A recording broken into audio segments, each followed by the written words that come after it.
First thing I want to ask you, so you were originally drafted by the Mighty Ducks of Anaheim, and you were eventually traded to the Hartford Whalers, but you didn't actually play for them until they moved to Carolina. When you actually got a chance to play for the Hurricanes, was the fan base like welcoming of the new team, or was it a little bit difficult at the start?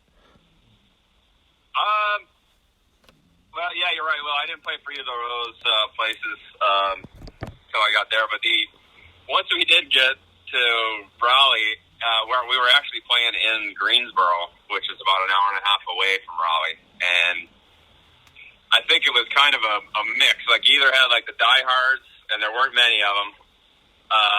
They were happy we were there, and then the rest were kind of not so happy. So like.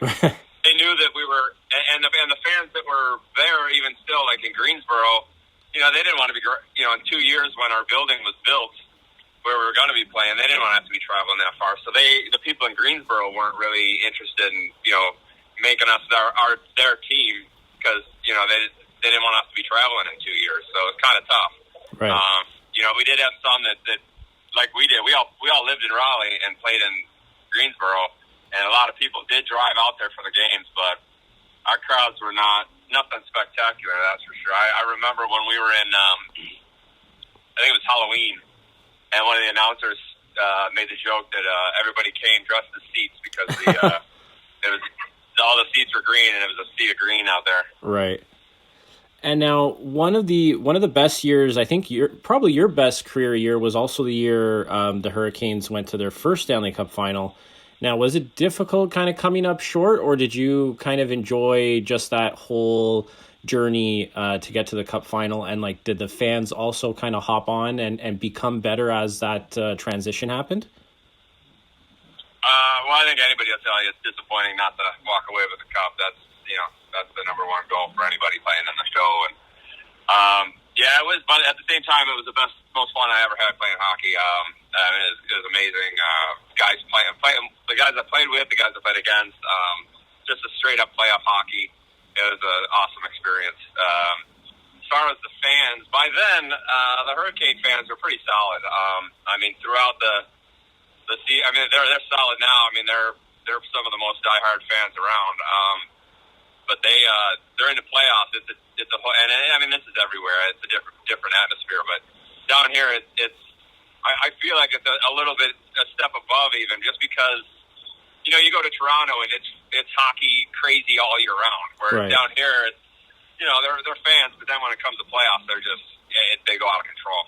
And that whole playoff series throughout was amazing. It was loud. I grew up in Chicago. And, it's known for being one of the loudest buildings around. And I would say Carolina was right there, if not higher. It was crazy. Right. And so for that type of atmosphere, does it turn into something like, obviously the team evolved, but like, does that bring like your teammates closer there? Because you were there for quite a bit. Like, you were there for about 6 seasons. So does that like bring your teammates closer together when you're able to make a deep run like that? Oh yeah. I still, as far as I played with a bunch of teams over the years, Colorado, Washington, Toronto, and as far as that team, that's probably the most guys from any specific team that I'm still in touch with. Right. There's still guys that I live in Raleigh still. There's still some that live here, and there's some that don't. I still talk to pretty much, quite a few of the guys on the team still. Right. And like you said, you did spend some time in Colorado and Washington just before the lockout. And then after the lockout, you spent some time in the AHL and then kind of jumped into getting back into the NHL once the lockout was done with the Maple Leafs. Was it difficult getting back up to speed from like the hockey that you were playing during the lockout and then trying to get back up to kind of like the NHL level of speed? I would say as far as just being on the ice every day at that level there's nothing like it. The NHL, like there's no comparison anywhere else.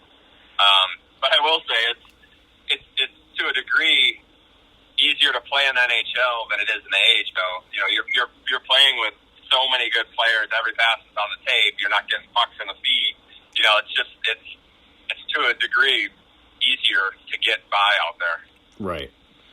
Yeah. It seems like from depending on, I guess, the amount of time that you spend, I guess the longer you spend in one league, I guess it becomes a little bit easier once it's more natural. Yeah. I mean, you're just, the puck is just, it moves so much faster, and everything it's crisp, and Right. it just makes it a whole game easier for any level of player, unless you're at that point where you're not quite ready to be there. And Okay. then, then it could be an issue. Right. And then, so I found one interesting thing, kind of looking through, I guess, like your history and your stats. After you finished your career, you decided to go and take on the Amazing Race, which you also ended up winning season 22 with your brother. How did that even, like, how does that come up of something that you decided that you wanted to do? And was it easier because you're already an athlete? Like, what kind of experience was that? Well, it kind of just fell on my doorstep. I'd never seen the show, and I'd heard of it, but they had contacted, the show had contacted the NHL and asked if there was anybody that would do it, and apparently the NHL contacted all the teams, and then then the Hurricanes at that point said, "Oh, see if Bates will do it," and I got an email about it, and I was like, whatever. I didn't really think much about it. And then one day I'm sitting there having some beers with my brother, and I was like, "Hey, so I got this email. They want to know if we'd be interested in doing it." And he's like, "Well, yeah." He's like, "For sure." So I'm like, "All right." So I email him back. I'm like, "Yeah, we'll do it." And the Hurricanes helped us put like a video together, because I guess that's what you got to do. And went through a few interview processes, and ended up making the cut, because they put you through, they make sure you're not an idiot on camera, and people are going to want to watch you. Right. So we got on and started watching the show. Well, we started watching the show, so we knew what the hell was going on. If we didn't, we'd have been lost. But as far as you're saying, being athletes, that was huge. I mean, we were head and shoulders above them in any kind of activity. I mean, you were going up against like soccer moms, and these people, they had no chance. Right. But then that's not all there is to it, though. So we got to strategize over flights, and there's other decision making things that were a little tougher, and then also at the end of the day, there's a lot of stuff you can't, you got no decision over. You got to pick up a taxi that's some idiot, or it takes you to the wrong spot. There's stuff you can't control. So right. it definitely helps to be an athlete and to do well, but it's not the only thing. Right. And so that was one of the, I guess, the kind of the major thing that you've done in retirement. But since you've retired, what has kind of been? Do you still follow hockey? Do you have any sort of new hobbies you've taken up? You mentioned you're living back in Raleigh. What's kind of your go-to now for your retirement? Well, I guess number one would be I actually had a son on the way while I was doing the Amazing Race. Right. And he's my number one. But as far as business, I've had a bar down here in Raleigh for 16 years, Lucky Bees, and then I just opened another one this past May called Teats, and it's they're both kind of like sports oriented.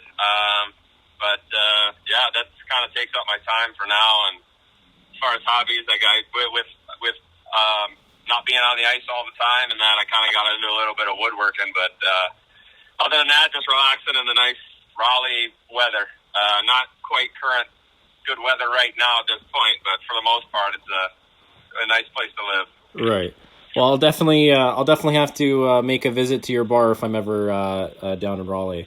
But yeah, man, the newest one is rocking. It's the hot spot. It's number one in town right now, so we're pretty happy about it. Yeah, I'll definitely, if I ever make a trip down there, I'll definitely make a visit over there. That's about it. That's pretty much all I have to ask you for this time. So I do appreciate you giving me a little bit of time. And I think learning about your Amazing Race is actually really cool. So I appreciate you answering some questions for me. Yeah, no problem, man. Perfect. All right, I'll talk to you later. Have a good one. Thank you very much. All right, you too. Thanks. Yep. Bye.